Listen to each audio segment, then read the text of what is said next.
Congratulations on completing your initial journey with Node.js. This presentation will guide you on the next steps to elevate your skills.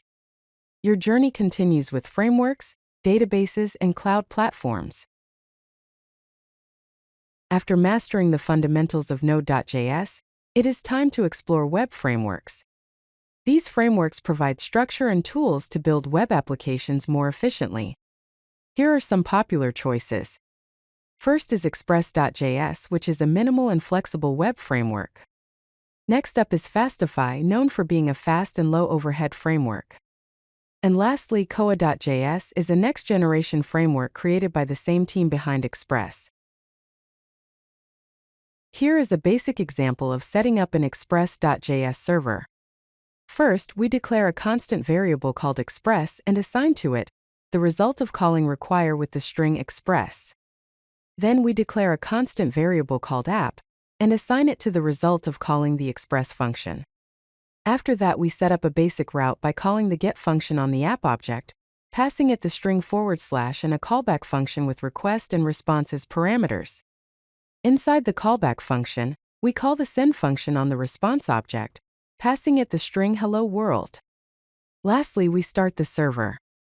For that, we call the listen function on the app object with 3000 and a callback function. Inside the callback function, we log a message to the console. A crucial aspect of web development involves working with databases. There are primarily two categories: SQL and NoSQL.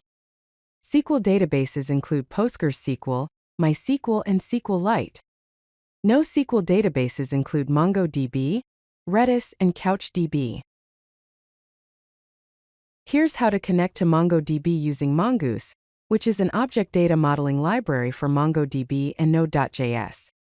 First, we declare a constant variable called Mongoose and assign to it the result of calling require with the string Mongoose. Next, we connect to MongoDB by calling the connect function on the Mongoose object, passing it the string mongodb / localhost/myapp. After that, we define a schema. For that, we declare a constant variable called user schema and assign it to a new Mongoose schema object that receives an object as parameter. This object defines that the schema has a name field of type string and an email field also of type string. Finally, we declare a constant variable called user and assign it to the result of calling the model function on the Mongoose object, passing it the string user and the user schema variable. Deploying your applications to the cloud makes them accessible worldwide. Several cloud platforms are available, each with its own set of features and services. First, there is AWS, or Amazon Web Services, which offers comprehensive cloud solutions. Then there is Azure, or Microsoft Azure, an enterprise-grade cloud platform. Next, we have Google Cloud Platform, which provides Google's robust cloud infrastructure. Lastly, there is Heroku, which is known for being a simple deployment platform. To become a well-rounded Node.js developer, consider mastering these additional skills. First, in the DevOps and Tools section, we have Docker, Git, and GitHub, and testing with Jest. Second, in the Advanced Topics section, we have authentication, API, security, and microservices.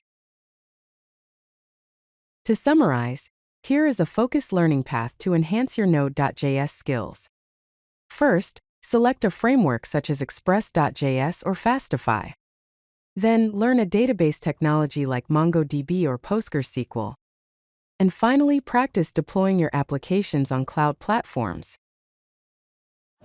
If you like this video, hit that like button and don't forget to subscribe.